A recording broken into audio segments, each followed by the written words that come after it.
네가 우리와 약속을 지켰을 때 면책을 시켜주겠다 이거예요.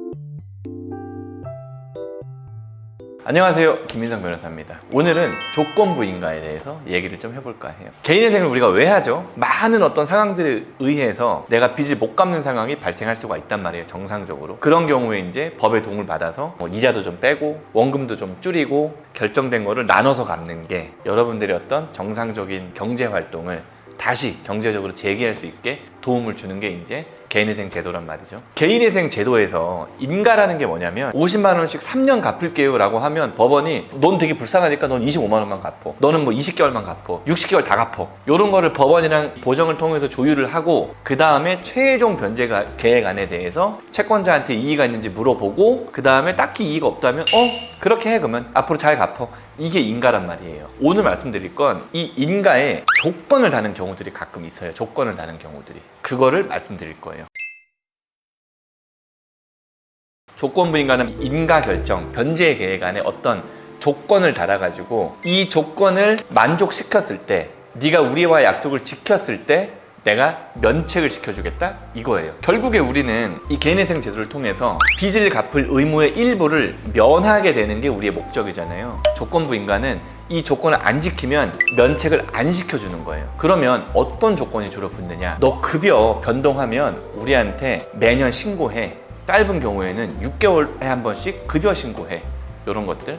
그 다음에 두 번째는 너 재산 신고해. 그 다음에 세 번째는 소송 결과에 대해서 우리한테 신고해. 이런 경우들이 있어요. 이런 조건들이 있고 나중에 우리가 면책 과정에 와서 면책 심사라는 걸 할 거잖아요. 그때 변제 계획안을 봤을 때 조건부 인가되는 변제 계획안에서 채무자가 조건을 다 완수를 했느냐, 우리의 어떤 약속을 지켰느냐를 보고 면책을 해주는 게 이 조건부 인가라는 거예요.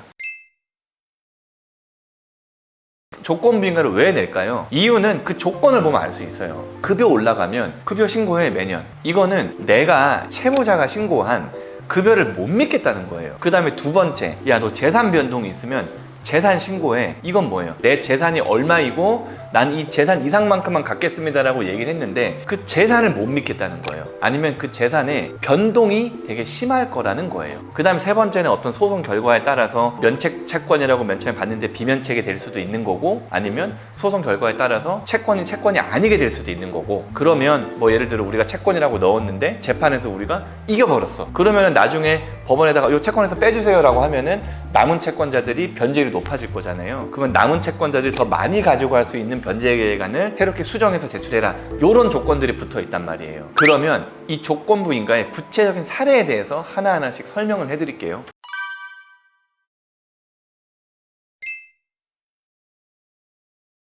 통상적으로 조건부 인가는 조건부 인가라는 제목으로 누구한테 나오는 건 아니고 변제 계획안 10번에 기타 사항에 네모 칸이 있거든요. 그 칸에 어떤 조건들을 적어 놓는 거예요. 이 조건부 인가를 낼 때 법원에서 조건부 인가를 내는 사유를 얘기해 주는 경우들도 있고요. 그렇지 않은 경우들도 가끔 있어요. 그러면 법원에서 그 사유를 얘기해 준 거 제가 한번 읽어 드릴게요. 의정부 지방법원의 조건부 인가인데요. 보세요. 채무자가 2023년 10월 19일자로 제출한 변제 계획안은 고액 2억 6천 정도의 빚이 있었어요. 2억 6천 정도의 빚이 있었는데 고액의 채무임에도 변제율이 여전히 낮다. 그러니까 향후 채무자의 수입에 변동이 있을 가능성을 참고해서 변제계획안 10번 기타 사항란에 해당 있음으로 표시하고 아래의 사항을 추가 기재해서 변제계획안을 작성해라. 이렇게 나와 있어요. 그래서 그게 뭐냐면 매년 7월 1일부터 7월 31일까지 직장 연도의 재산 목록, 그 다음에 소득금액 증명, 급여명세서, 사업자 소득 원천징수 영수증 등을 제출해라. 이렇게 나와 있어요. 이건 사유가 뭐예요? 너 변제율이 너무 낮다는 거예요. 네가 빚이 2억 7천이나 있는데 아니 왜 너 2천만 원밖에 안 갚어? 변제율이 10%도 안 되네? 내가 봤을 때 너는 더 벌 가능성이 있을 것 같아. 그러니까 너무 변제율이 낮으면 채권자들한테 일방적으로 너무 불리하니까 나중에 너 월급이 오르면 좀 더 갚아줘야 돼. 알겠지? 요거예요, 요거. 이건 변제율이 너무 낮아가지고 추가에 올릴 수 있는 소득에 대해서 이 조건부인가 나온 거예요. 수원회생법원 보정공고입니다. 짧은 기간의 소득으로 3년 동안의 월 평균 수입을 정하는 것은 채권자 일반 이익에 적합하지 않고 정기적이고 확실한 수입이라 하기에도 어려우니 변제계획안 10번 기타 사항란에 해당이 있음으로 표시하고 거기에 아까랑 똑같은 거 매 1년 지나고 7월 달에, 그러니까 7월 달이 언제예요? 급여소득자 같은 경우는 3월 달에 원천징수 영수 신고를 할 거고요. 사업소득자 같은 경우는 5월 달에 종소세 뭐 이런 거 신고를 할 거잖아요. 그거 다 끝난 다음에 7월 달에 너 작년에 얼마 벌었는지 확인한 다음에 만약에 급여가 대폭 올랐으면 더 갚는 게 어떻겠냐 이거예요. 요거는 이유가 뭐였냐면은 최근 취업이에요. 최근 취업. 짧은 기간의 소득으로 3년 동안의 월 평균 수입을 정하는 건 이건 좀 문제가 있다라는 거예요. 이분은 취업한 지 6개월도 안 된 그 소득을 아마 냈을 거예요. 그리고 변제율도 상당히 떨어지겠죠.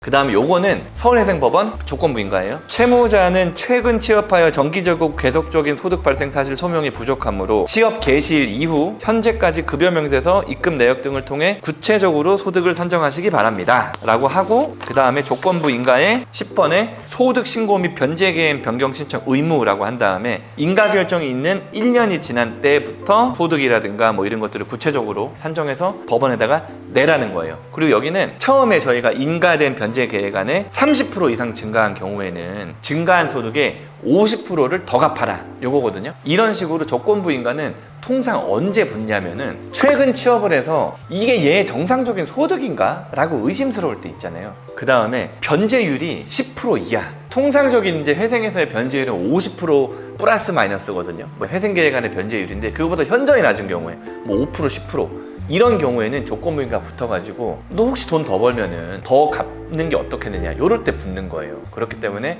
아까 말씀드린 것처럼 변제계획안의 수행을 완수를 하고 변제를 다 하고 면책 받을 때 이 조건부인가 기타 사항란에 뭐가 있으면 면책되기 전에 이걸 꼭 확인한단 말이에요. 급여가 낮거나 변제율이 상당히 낮을 때.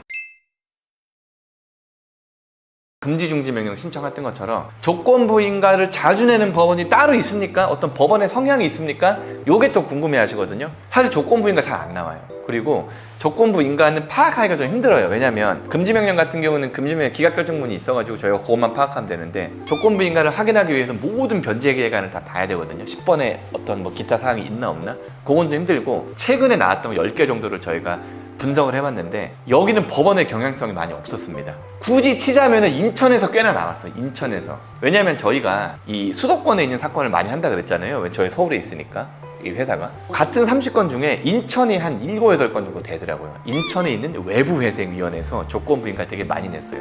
그 이유는 실무자들은 좀 알아요. 어쨌든 조건부인가가 인천에서는 꽤 나왔다. 근데 뭐 서울이나 수원이나 의정부나 부산이나 이런데 어떤 어느 법원이 특정하게 조건부인가를 많이 낸다는 경향성은 없었어요. 구독과 좋아요 눌러주세요. 변제율이 너무 낮거나 아니면 최근 취업을 했거나 채무자가 소명하지 못한 자료들이 꽤나 많았을 때는 조건부인가가 나올 거고요. 항상 조건부인가가 나올 수도 있습니다. 좀 주의하세요라고 하면 조건부인가가 나오는 경우들이 많더라고요. 그러니까 상담 과정에서 좀 경험이 있는 분들은 조건부인가가 예상됩니다라는 어떤 말씀을 좀 드려요. 그렇기 때문에 조건부인가가 나온 분들은 앞으로의 소득이라든가 아니면 재산이라든가 이런 거에 신경을 좀 쓰셔야 되겠죠. 감사합니다.